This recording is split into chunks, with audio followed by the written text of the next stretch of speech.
आप सब लोगों को नमस्कार।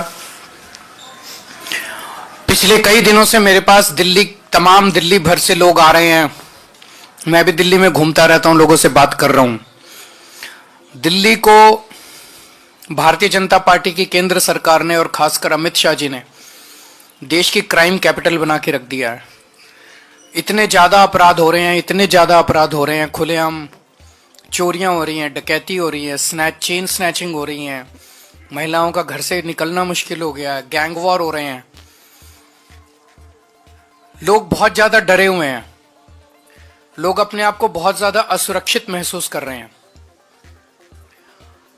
भारतीय जनता पार्टी को और इनकी केंद्र सरकार को दिल्ली के लोगों से कोई लेना देना नहीं है। ये लोग तो दिल्ली वालों से नफरत करते हैं और इसी नफरत का नतीजा है कि आज 25-27 साल से भारतीय जनता पार्टी दिल्ली की सत्ता में नहीं आ पाई है। लेकिन हमें तो लेना देना है। दिल्ली के लोग तो हमारे हैं, दिल्ली के 2 करोड़ लोग हमारा परिवार हैं। अगर दिल्ली में किसी को तकलीफ होती है तो केजरीवाल के दिल में दर्द होता है, मुझे तकलीफ होती है, तो हम चुप नहीं बैठ सकते। तो मैंने जगह जगह लोगों को यह भरोसा दिलाया है कि आम आदमी पार्टी की सरकार बनेगी तो जितनी आरडब्ल्यूएज हैं उनको अपने अपने इलाके में सिक्योरिटी गार्ड अपॉइंट करने के लिए दिल्ली सरकार की तरफ से उचित राशि दी जाएगी। इसके कुछ मापदंड बना लेंगे कि किस आरडब्ल्यूए को कितने सिक्योरिटी गार्ड का पैसा देना है, कितना पैसा देना है, एरिया के हिसाब से होगा या नंबर ऑफ फैमिलीज के हिसाब से होगा, उसका एक मापदंड बना लेंगे।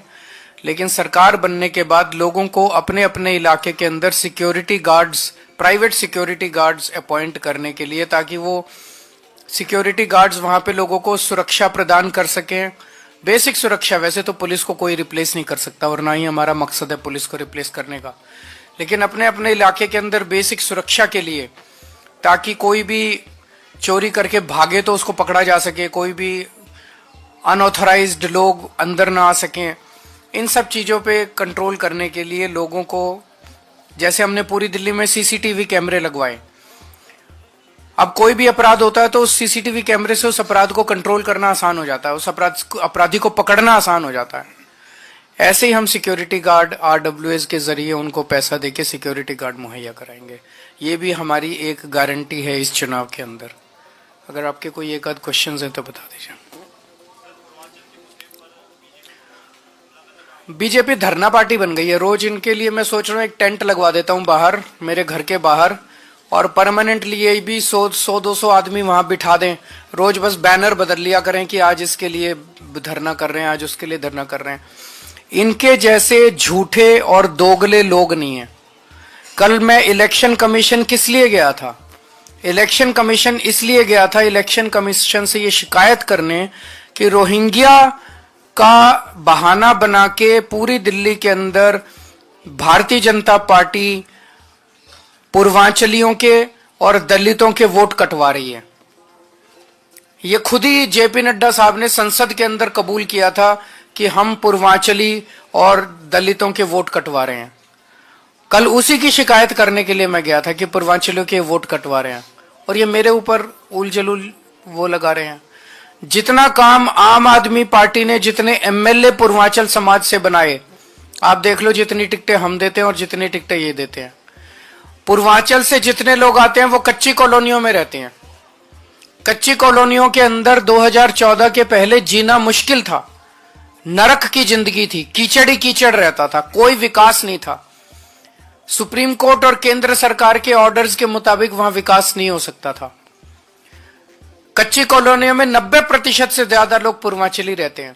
मैं भारतीय जनता पार्टी से पूछना चाहता हूं, 10 साल के अंदर आपने कच्ची कॉलोनियों के लिए क्या किया?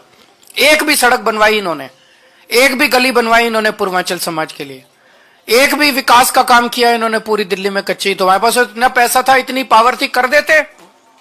दिल्ली की सारी कच्ची कॉलोनियों में सड़कें बनवाई, गलियां बनवाई, सीसीटीवी कैमरे लगवाए, नालियां बनवाई, सीवर के कनेक्शन दिए, पानी की पाइपलाइन डलवाई, अस्पताल बनवाए, मोहल्ला क्लिनिक बनवाए, स्कूल बनवाए, उनको इज्जत और सम्मान की जिंदगी दी है मैंने। आज जिन कच्ची कॉलोनी में 3,000 रुपए गज का रेट था 2015 में, आज वहां 1 लाख रुपए का ऊपर का गज का रेट है और लोगों को सम्मान की जिंदगी मिली है। भारतीय जनता पार्टी ने क्या किया? केवल धरने प्रदर्शन करते हैं ये लोग, गंदी राजनीति करते हैं ये लोग, काम नहीं करते, काम इनसे कुछ नहीं होते।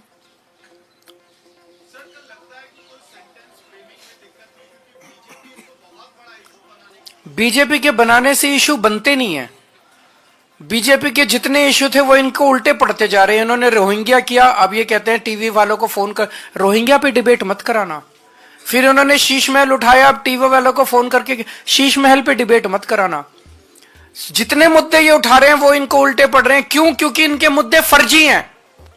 ये दिल्ली के विकास की बात नहीं करते, केवल गाली गलौज की बात करते हैं। सुबह से शाम तक केजरीवाल को गाली, केजरीवाल को गाली, केजरीवाल को गाली।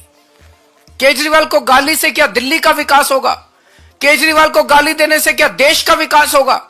अरे देश की बात करो, दिल्ली की बात करो, लोगों की बात करो। लोगों को जीना हराम हो रहा है, महंगाई और बेरोजगारी। कल भी मैं गया था शाम को एक झुग्गी बस्ती के अंदर, बेरोजगारी का ये आलम है। एक एक घर के अंदर बच्चे बैठे हैं बिना रोजगार के। इनको चिंता है रोजगार की? इनको चिंता है बच्चों की कि उनको रोजगार कैसे देंगे? महंगाई से लोगों का घर का खर्चा नहीं चल रहा, चिंता है इनको? बस सारा दिन केजरीवाल के खिलाफ धरने, प्रदर्शन, गाली, केजरीवाल ये, केजरीवाल वो। इसीलिए तो इनको कोई वोट नहीं दे रहा। Thank you.